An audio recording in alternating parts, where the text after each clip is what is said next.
Ever been jolted awake in the dead of night?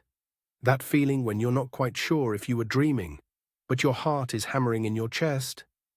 Yeah, that's how it started for me, in the old Victorian house my wife Sarah and I bought a few years back. We knew it had character real estate speak for probably haunted, but we were young and naive, blinded by the beautiful architecture and the sprawling garden. It was perfect, or so we thought. It started subtly, a floorboard creaking when no one was there, a cold draft in the hallway even with the windows closed. We'd laugh it off, blaming the old house settling, the wind, our overactive imaginations. But then came the whispers. It always happened around 3 a.m., that witching hour when the veil between worlds is said to be at its thinnest. I'd be lying in bed, half asleep when I'd hear them. Faint, almost inaudible, like someone was standing just outside our bedroom door, murmuring secrets. I couldn't make out any words, just the hushed, unsettling sound of voices. Of course I'd wake Sarah, but she never heard anything. She'd tell me it was just a dream, that I was working too hard, but I knew what I was hearing. It was real, and it was coming from the attic. Now, our attic wasn't like those tidy, organized attics you see in movies. No, this was a proper spooky attic. Cobwebs hung like macabre decorations, dust coated everything, and the air was thick with the smell of decay. The only light came from a single bare bulb that flickered ominously. I dreaded going up there, but the whispers, they were getting louder, more insistent. I had to find out what was causing them. One night I couldn't take it anymore. It was 2:50 a.m. and the whispers were louder than ever. Sarah was sound asleep beside me, oblivious. I slipped out of bed, grabbed a flashlight and started the long climb to the attic. Each step on the creaking stairs sent a shiver down my spine.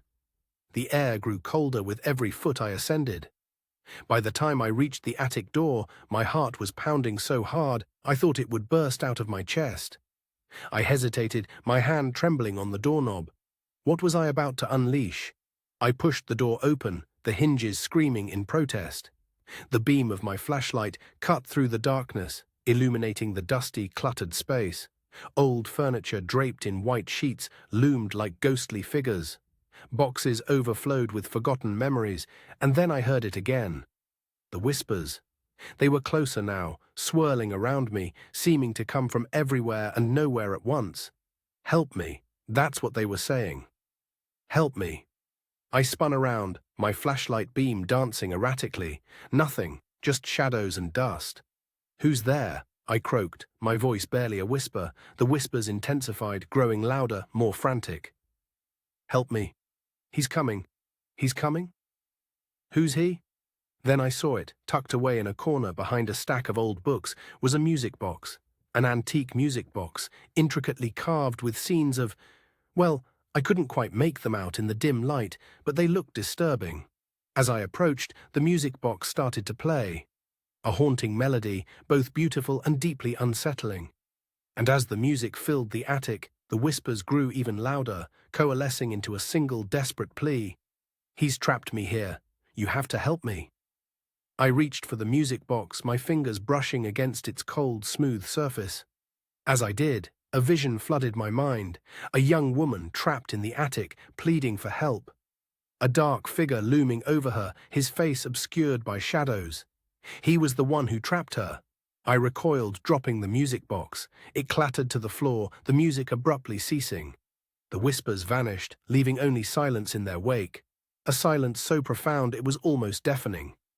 I stood there for what felt like an eternity, trying to catch my breath, to make sense of what I had just experienced. Had it all been a dream? Or had I somehow tapped into something real? I didn't sleep a wink that night. The next morning, I did some research on the history of the house, and that's when I found it, a local legend about a young woman who had been murdered in the attic in the late 1800s. Her killer was never found, and it was said that her spirit remained trapped in the house, forever seeking someone to help her find peace. I knew what I had to do. I contacted a paranormal investigator, someone who could help me understand what was happening and hopefully help the young woman's spirit find rest. What followed was intense. Seances, EVP recordings, and a whole lot of unexplained phenomena. It was terrifying, but also strangely cathartic. Eventually, with the help of the investigator, we were able to uncover the truth about what had happened to the young woman. Her killer was the town's sheriff. He silenced her and hid her away in the attic. We brought the information to the authorities, even though the crime was long past the reach of the law. Just acknowledging her story, bringing her truth to light, seemed to make a difference. The whispers stopped. The cold spots disappeared. The feeling of unease that had permeated the house lifted. It was as if the young woman's spirit had finally found peace. We still live in the old Victorian house, and sometimes, late at night, I think I can still hear the faint strains of that music box. But now it sounds peaceful, like a lullaby. So what do you do when you hear those whispers from the attic at 3 a.m.? Listen closely. You never know what secrets the past holds, and sometimes all it takes is someone to listen to, set a spirit free. Don't dismiss the unknown. And remember, some stories need to be told.